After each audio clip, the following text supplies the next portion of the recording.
Welcome to another episode of What Happens Here, Las Vegas' newest sports and entertainment show, where I, your host, Marcus Deegan, ask the questions that you want to hear from the stars that you want to see. You know, this whole podcast, we started a few weeks ago. We've had some amazing guests from the entertainment field, from the sporting industry, from Bellator, UFC, from Cage Warriors. Well, today's something a little bit different and something that I'm really excited about. If you guys haven't heard of this man, I'm sure you're going to after this. Ladies and gentlemen, this man, well, look, you don't want to run into this guy in a dark alley. He's a 6'4", 350-pound former bodybuilder.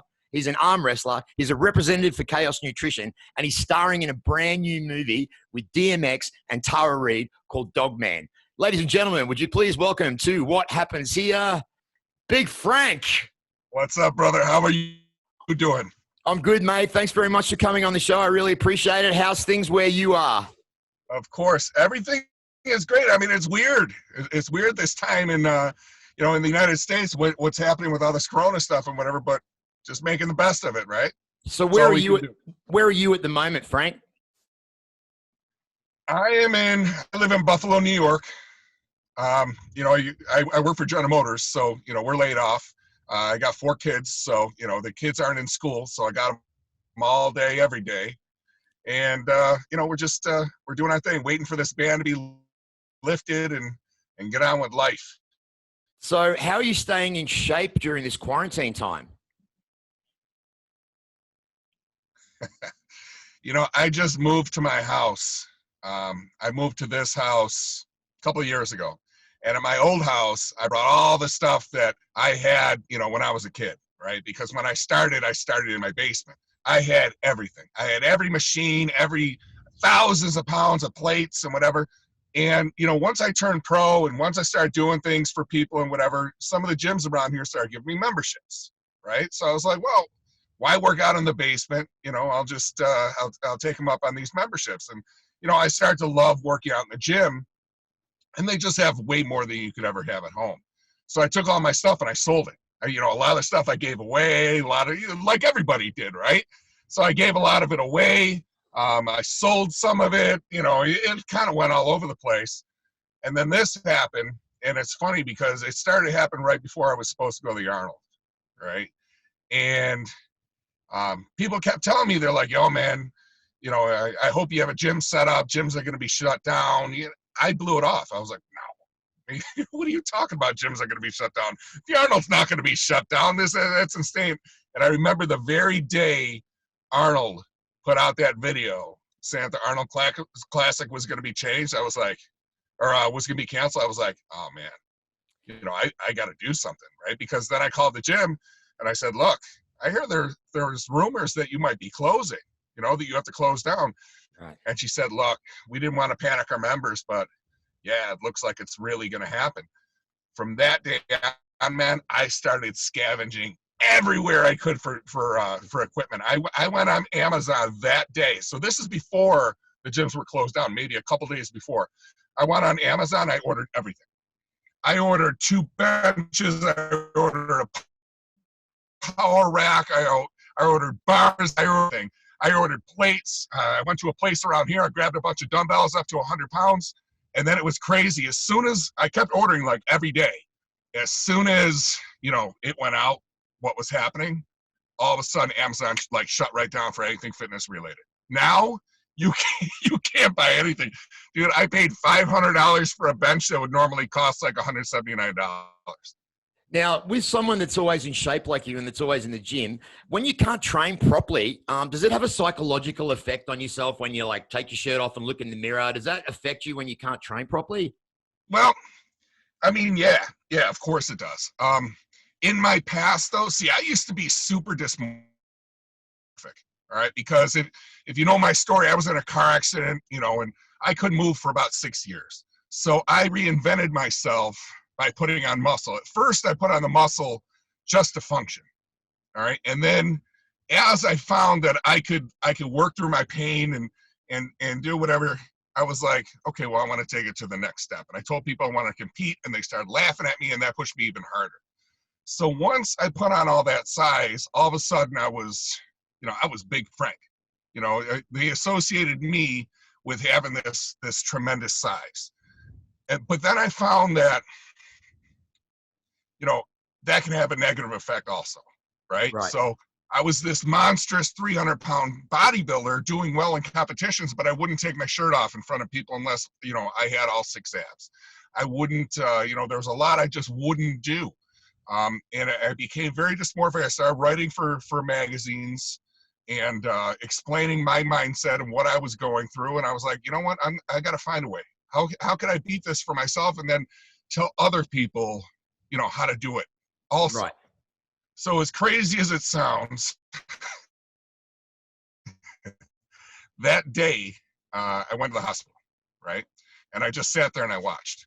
And I know it sounds ridiculous, but I watched people go in and out. I watched people on their deathbed. I watched people, you know, kiss their loved ones, you know, with whatever there was going on there. And I saw people look at me, and they would have given every last penny that they had to look like I did, right? So right there, that started to change my mindset. I was like, this is so superficial and so ridiculous.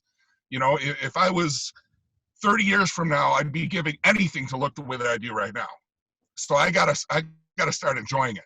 So this was shortly after my head injury. I purposely lost 100 pounds. Wow. I stripped everything off.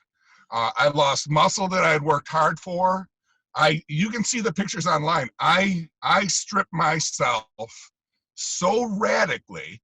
I started really training heavier, like with MMA and doing stuff like that. So I took on like a different interest. I was doing Russian Sambo with my friend John. I was doing things that I had really only had limited experience to before. I was a wrestler, and you know, I always did martial arts, but now I was becoming a lot more involved in it. I was doing stick fighting with Stick Fighting World. I was doing a lot, and all of a sudden, having that size off me wasn't a big deal anymore because I adapted to where my interests were. Right. And then I decided to put some of it back on, you know, as you can see, because, you know, I like it better. You know, it's a better look for me. A lot of people see the old pictures where I'm really, really ripped down, and they're like, you just don't look like you look older. You know, you don't look as good. You're just not you. So, but when I put it back on this time, I'm a lot calmer about it. Right. You know, so it doesn't affect me the way it used to. You know, before I wouldn't take my shirt off for nothing. Now, hey, you want to come over, go swimming, we're going swimming. You know what I mean? So I kind of fixed my mindset that way.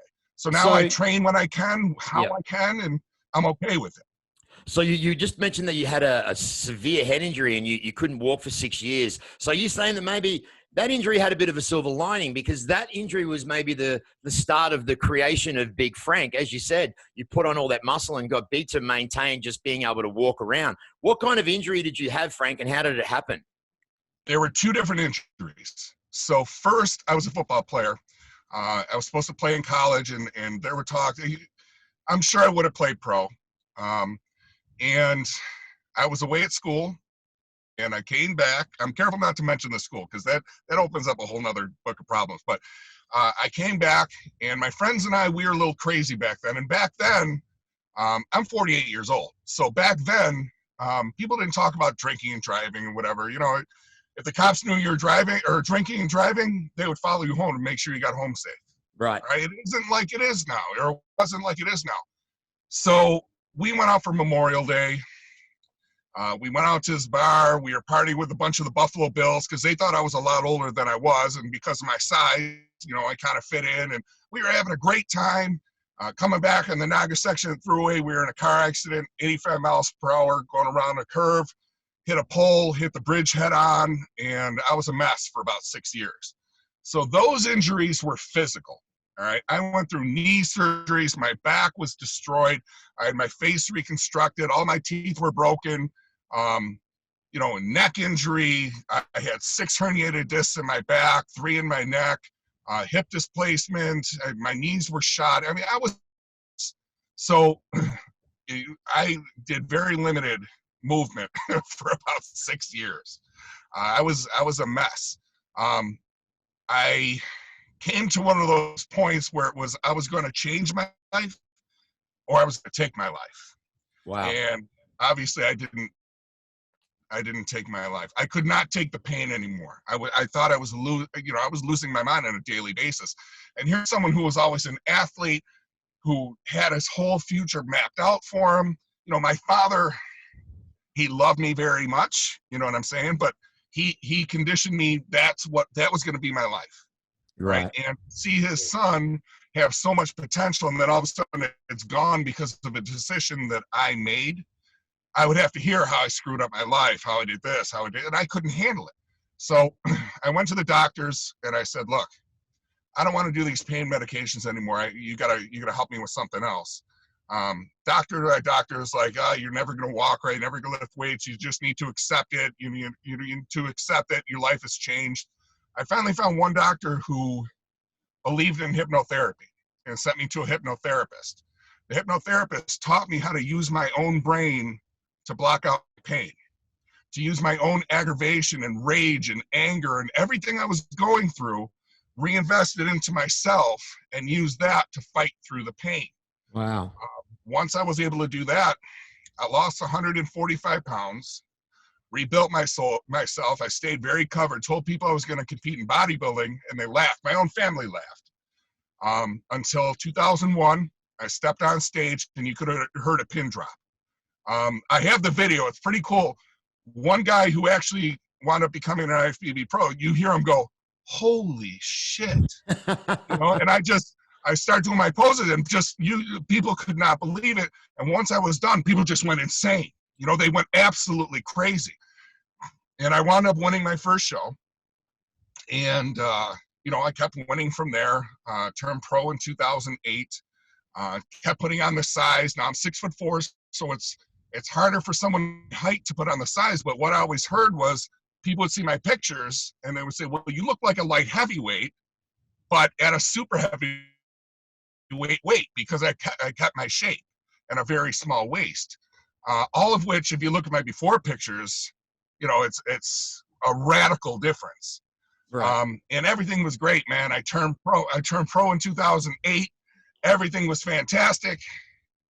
And then, again, I was an officer for 10 years, and we were doing riot training, and they didn't have a helmet to fit me. And he was like, Budaleski, you're fine. Just get out there, blah, blah, blah. Long story short, I wound up getting blasted in the head with the riot shield. Now, this time was very different. This time, I was hit so hard, well, it rocked me, but it could have taken my life, because I grabbed the riot shield and brought it down during a drill. When I let go, he purposely wanted to knock me down, all right? Just to show that he could move a big guy. But he went to hit me in the chest, and he didn't. He hit me square in the face and upwards like this. So it shattered my nose, completely shattered it. The bone was coming through the skin. Oh my God. Again, it broke my teeth, dislocated my jaw. I lost hearing in my left ear and 3 herniated discs, but the worst of which was the traumatic brain injury. Now, that is what my injuries before changed my life, in that I became an inspiration for people who had injuries. The head injury is what propelled me to see. After that injury, I shut down. I was like a shell, because people look at me. I still had the size. They didn't know what was wrong with me. They didn't realize why I was having seizures, why I was falling down, why I would hold a weight and it would drop out of my hands. I mean, sometimes I'd go to take a drink and it would slide right out of my hands. I didn't understand what was happening to me. And my original neurosurgeon wanted to do surgery. There was no way that was happening. Right. So he just kept giving me pills. And that actually made me worse. So then I stopped the pills, and I just, with a head injury, and you deal with a lot of people fighting UFC. I mean, I'm sure a lot of people out here have dealt with concussions and head injuries before. Untreated, you keep getting worse. You do not get better. So before, where I had injuries that got better with time, now I had an injury that was getting worse. Right. So this is why you're trying to show some awareness for brain injuries right now? Are you like an advocate for this? Is there somewhere where people can donate, or what's the story with that, Frank? What are you trying to do to let people know about these traumatic brain injuries? Yeah, so I started putting stuff on Instagram. I had like 40 people on my page, right? So because I deleted everything. all right, after the head injury. I wanted to at least start putting something out there. That's when Rich Piana saw me and originally, sponsored me with 5% Nutrition, because he liked the message. And then my following skyrocketed. You know, I think I'm somewhere near 200,000 people now. My doctor was the one who recommended that I start, putting on a positive message, because he believed it'd be positive rehab for myself. Absolutely. I couldn't work. I couldn't do anything. And I was laying in bed all day, every day. I had nothing to do, and I felt like a complete failure. Now I was meeting all these people at expos and trade shows and all over the place that had not only brain injuries, but that had cancer, that had, diseases, that had all these issues that you can't see. So it wasn't just being an advocate for brain injuries, it was being an advocate for invisible injuries, for injuries that people can't see. And to get through, the Guardian Angels in New York City reached out to me. They took me, kind of an honorary member there, going to schools, going to different places, and just speaking out for just being kind, for to help people realize you never know what someone's dealing with. Just because someone is 6'4", 350 pounds, as a bodybuilder, has muscles or whatever, they don't understand the pain that I can go through or things that I'm dealing with. And that goes for anybody, whether it be a beautiful girl or just some guy on the corner. That person could be in pain, laid up for God knows how long, but you would never think so. And we treat people differently based on how they look. And before, where I had my physical injuries, you could see something was wrong with me. Now, after this injury, you look at me and think nothing's wrong with me, not understand why I'm acting the way that I'm acting, because it wasn't just throwing up and seizures and stuff like that. It was also my behavior. I would, I would instantly just freak out. And I started thinking, I'm going to hurt somebody. Right. One of these days I'm going to hurt somebody. So I had to find a way to understand what was happening to me and to fix it. And that's when I found my neurologist now, who is absolutely incredible, Min-Soo Kang in Buffalo, New York. And he encouraged me to speak out, to become a positive member in society, and to help people who are dealing with issues, and to put out that message that you can't judge a book by its cover, because you never know what someone's dealing with. So just don't be an asshole. Well, see, there you go. I hope what you're doing right now is any misconceptions that people have about bodybuilders. I think you're squashing that right now, Frank, because that's really great that you opened up your heart in such a big way to help others. And I know that you're doing this because it obviously is therapy for you as well. And, I went through a traumatic spine injury last year myself. And one of your stories gave me some inspiration. I was out of work for 10 months and I had to get my spine reconstructed with titanium plate, 8 screws, 2 new discs. So I know exactly where you're coming from. Now, you mentioned earlier on Rich Piana, and that you were part of the 5% crew. What can you say about that guy really quickly? Because I know a lot of people really loved and admired Rich. And I know that he was probably one of the first bodybuilders that came out and really talked about his journey and his story and how he got that big and what to do and what not to do. What can you tell us about Rich that maybe a lot of people don't know? So, okay, something that people didn't know, Rich, a lot of people don't realize, he would vaguely mention it in interviews, but we talked about it pretty extensively. He was also very dysmorphic. Right. He was such an awesome guy. But if you actually watch his videos and you really listen, it seems, a lot of people are under the impression that he wanted everyone to be huge like him, right? That wasn't what he put out at all. He didn't care if you were 310 pounds or if you're 110 pounds. All he was trying to tell you is just be the best that you can be and be comfortable with yourself. And the reason why he was trying to push that message is because he wasn't, and unfortunately, Rich probably wasn't supposed to be the size that he was, right? Naturally. Did it take a toll? Of course it took a toll. It's going to take a toll on anyone who isn't normally naturally supposed to be a bigger person becoming that big. And he knew it. He knew that it was taking that toll. And he didn't want even though he talked about what he did, a lot of people think, oh, well, he pushed everyone to be like him and do things the way he did. No. his message was, this is what I'm doing, but I'm also saying that I'm risking my health and my life. So I'm being honest with you, but I don't recommend that you do what I'm doing. A lot Right. of people miss his message there. And something else that was really amazing about him, and I think the reason why we clicked so well, and actually something I learned from him that I carry on to today, he could walk into a room, man, he would walk into the room right now, he would look right at you and he'd say, brother, you are in amazing shape. Holy shit. You know, anyone ever tell you look like Conor McGregor? You know, and he would start a conversation, you know, he would start a conversation like that, but he would do that with anybody. He had this magical way of seeing that one thing about you that he knew would make you feel phenomenal. You know, here's this guy, everyone came to see Rich Piana, right? But he would twist it around. He would never want to be the center of attention. When we went to an expo, it was all about his 5%ers.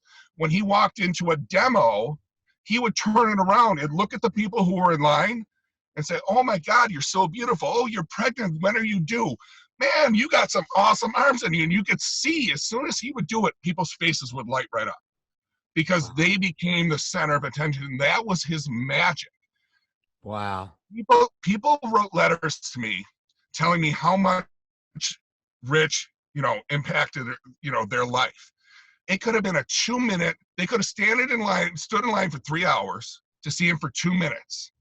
But because of that one-on-one personal attention that they gave him, that will stick with them for the rest of their life. And he made a change, a drastic change in impression on that person's life. People who didn't have that experience with him can talk a bunch of stuff. But then you get these people who were impacted by Rich Piana personally, and they will defend his name until they're purple in the face because he truly had that magic of making you feel good about yourself. And it was the best thing ever. Man, you know what? I'm so glad you told that story, Frank, because, you know, there's so many trolls and haters that just like take people for face value and see what they see online or see what they see on the internet. But when you tell a story like that, it's really, really heartwarming and touching. And I feel touched after that story, brother. So thank you so much for sharing that, man. And I can tell that you loved him and he was a good friend of yours. I can hear the emotion in your voice. Yeah, I know. All right. Well, look. He found me at my worst time. Right. And he gave me a chance he gave me my platform to inspire and help others. And I'll never forget that. And now look what's happening. All of a sudden you've been cast in this movie with DMX and Tara Reid. What the heck's going on? Tell us all about that. What the heck? Right, man. So wow. It's such a crazy story. So I was an officer in a prison. All right. And I was in a federal prison. And a bunch of my other friends, they were at one of the state prisons. And apparently, this is so crazy, man, the way things happen. I got to start back in 2003. I had an opportunity to be on Tough Enough for the WWF at the time, but WWE, right?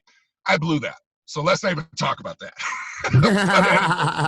but anyways, I didn't do wrestling, but I kept with the acting. All right. So I just had this feeling, my mother always believed it, you know, my family, whatever, that I would do something with acting. So I continued with acting classes, you know, friends of mine who were in plays and productions, I would work with them and learn to kind of control my demeanor and the way I come across, whether it be funny, whether it be serious, you know, whatever. So my friends always knew this. So, and they knew that someday I want to get into something. Well, apparently DMX was at one of the state prisons here. And my friends, you know, some pretty big boys, right? They were some pretty big boys. And they kept telling stories about their friend, Big Frank, right? And apparently that Big Frank image stayed in his head. Okay, so that was years ago. Wow, that's amazing. About this Big Frank who, you know, did MMA and slimmed down, but then he got bigger, but could still fight, and his side, and he was an officer, and just all this stuff they talked about. So he came out and he got with Antonio Simmons, who's the director of Dogman. And as they're coming up with this story, he mentions this character that was in his head from his time in prison. This guy who was an officer but had the size and the tattoos, who people would think couldn't move because he was so big, but really could fight, and just all this stuff. Right? So he reached out to a woman who's in the bodybuilding community, and she's an IFBB pro. I can't think of it, but she was following me online. So she read this description. She talked to Antonio, the director. She read the description of the part that they're trying to fill, and she said, you know what? There's a guy online who I really think would really nail that part. She goes, it reminds me so much of him. And he's like, well, could you reach out to him, see if he'd be interested? Now, this was a few years ago. So she wrote me and she said, Frank, you know I was supposed to be in this other show, Cougar's Night Out. It was supposed to be on HBO, and it was going to be a weekly show, kind of like Sex and the City. And I was supposed to be this bouncer that the woman had fantasies about, whatever. So that never worked out. But I was putting that out. That never worked out. And then I was going to be in Kevin Costner's movie, the football movie, when it was going to be based on, the kind of like backstory of the Bills, but then Buffalo didn't want it to happen, and then whatever. So I was putting out that I wanted to get into acting, but these things kept failing, right? So she wrote me and she said, Frank, I know you've been trying to be an actor. I know some things have fallen through. Would you be interested in possibly being with in a movie with DMX? I'm like, absolutely. You kidding me? Right? Now, I hadn't heard of him in a while, but I know the movies they did make. I loved. The one with Steven Seagal was awesome. So I get a call from the director, Antonio Simmons, and he's going through and he's telling me all about this part and whatever. And at first it was small. And I said, I was like, that sounds a lot like me. You know what I mean? It sounds a lot like my story. So he's like, would you mind doing a reading? So I did the reading. He saw I could get in character. And he said, wow, you're really good at that. And I said, honestly, it was easy because it was kind of like it was like me. And he tells the backstory where this character came from. And I was like, wait a minute. Where was he? Blah, blah, blah. Long story short, I did talk to my friends. It was me that they were talking about, and just a whole long big circle to come all the way back to the person they were talking about that he originally had in his mind. I was playing myself, all right, but a movie adapted version of me. Wow. So as soon as that happened, it was just like, he's like, this is meant to be. He's like, I'm writing a much larger part for you. So in the movie, we're childhood friends. And we grow up together, and I have his back, right? I'm as white as white can be, right? But I'll do anything for him because we are like brothers, right? And that's me. That's just the way I am. And we grow up together, and he becomes a drug dealer, okay? But I kind of, I stay as friends, but what he does is what he does, and I'm an officer, and I can't cross that line and whatever until his girl's taken. And once his girl is taken, I'm going to put my friend over anything. So now I'm going to use my knowledge, my skills, my whatever to go hunting for his girl. And my part is I'm traveling, whether it be Philadelphia, Miami, I'm traveling looking for his girl and leaving bodies in the wake, I guess you could say, because it is a martial arts, action film. It's gonna kind of combine like almost like a Fast and the Furious, because they got hot cars and beautiful women and all this stuff with fighting and some of the best stunt coordinators, that are out there and whatever. And it's really going to be a cool movie. I'm lucky to be a part of it. I'm lucky to how it happened to be in a big budget movie, right? And be able to actually demonstrate what I am capable of doing. They believe in me so much is really cool, because Antonio's the director, but after the film has chosen to put me in 3 more films, and then also Wow. he wants to be my agent. So he's going to use the next 3 films to demonstrate what I am capable of doing to build up my name, but then be able to market me. So I hope I get to interview really on the red carpet one day, Frank, at the premiere of the movie. I want to say, hey, I know that big man right there. Absolutely. I'll call you right over and bring you right over with me. Absolutely. That is such great news. So, what about what's happening now, Frank? Obviously, are you shooting the movie now, or when do you guys start shooting? Well, obviously not now, but yeah. That's what's taking so long is, he got in a little trouble. Anyone could look that up. So, he got into a little trouble. He had to do a little bit more time. That kind of ceased our production. The people have been following me. They're like, what's going on? What's going on? And I'm just kind of like, well, read the paper. You know what I mean? I mean, things happen, right? Things happen. So now that's done.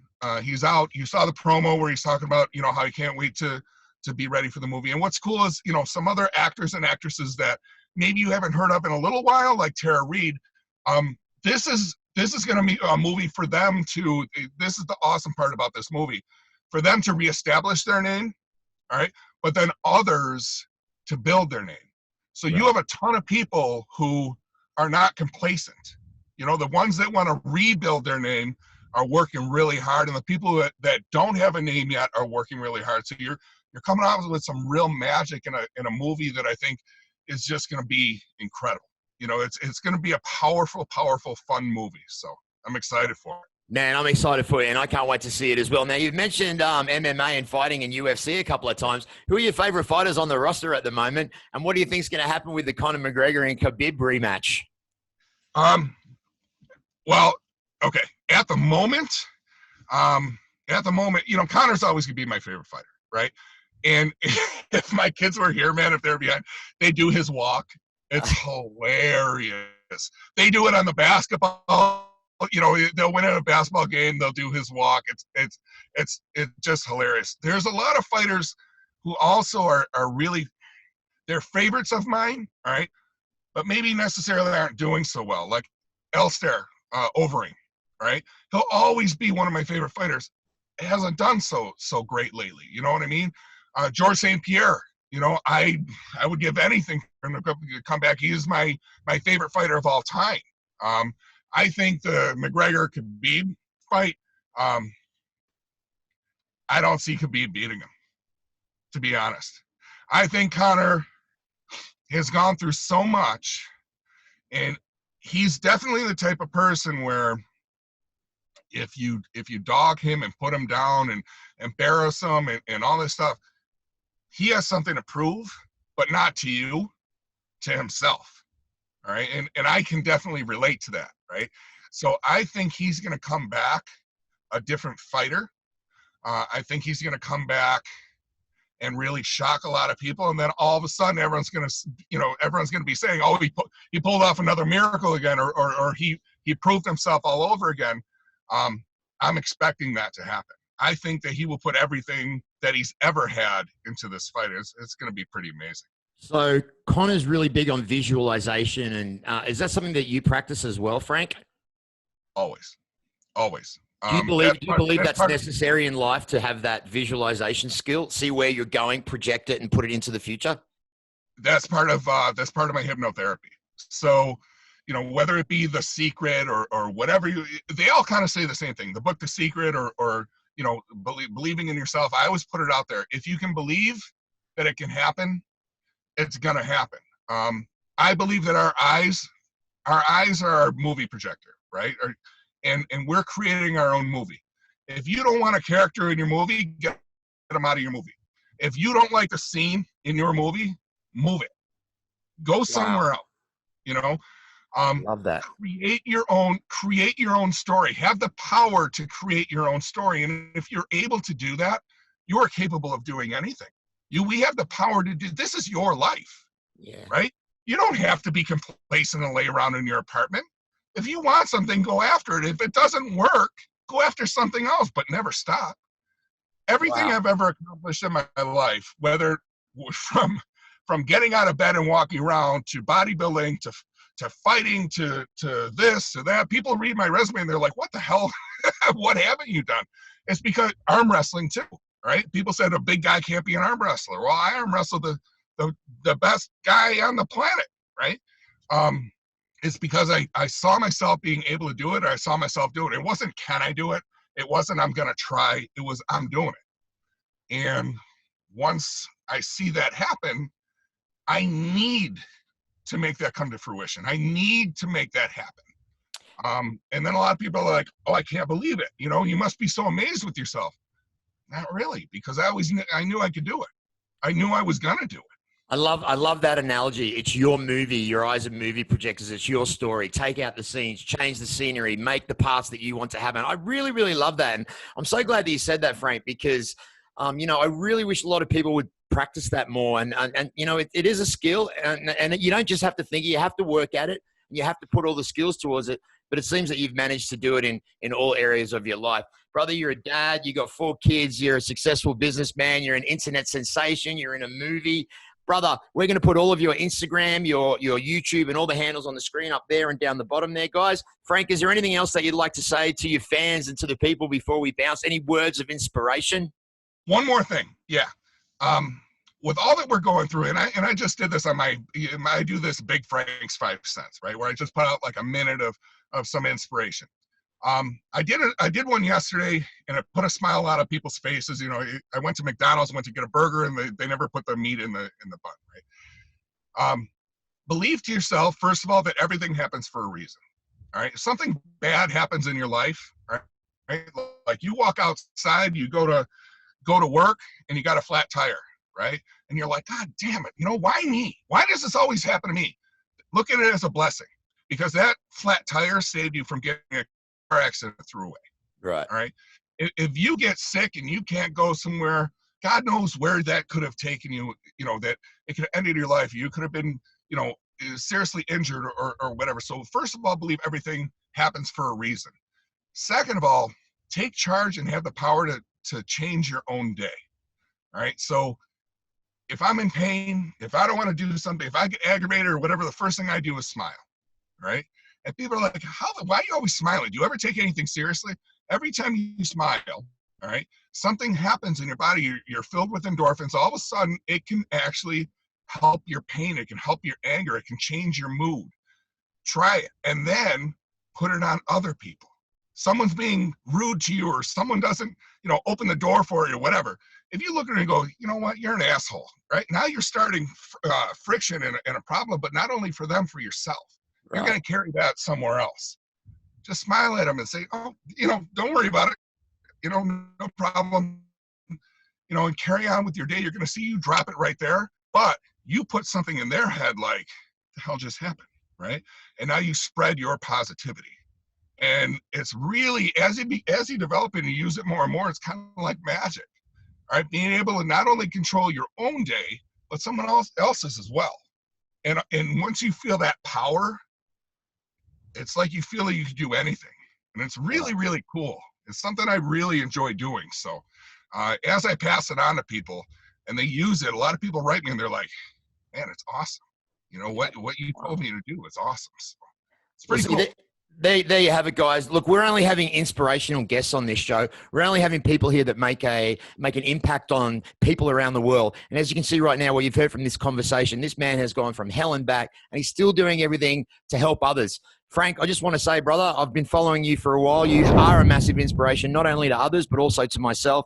And it was real class act that you decided to come on the show and have a chat with me today. And I really, really do appreciate you, bro. You're the first bodybuilder that we've had /actor /5 cent king. And I'm just so stoked that you came on. Now, what do you think? Can you give us one of those, Frank? Can we do one of those before we go, brother? Do I fit? Yeah. Ladies and gentlemen, would you put your hands together and say thank you to Big Frank? Thank you so much, brother. I appreciate it, man. Thank you so much. It was a true honor. I appreciate it. Hey guys, Marcus here. Today's episode was proudly sponsored by Team Guilty Clothing, Conquered Apparel, Rise Fight Gear, Molcata Clothing Wear. How could we forget Fit Guru Fight Retreats in Las Vegas? Of course, Wildcats for all your cannabis needs. And of course, Baller Balm for when your beard needs to be money. Today's episode was fueled by Proper 12, the finest, the tastiest liquid gold on the planet.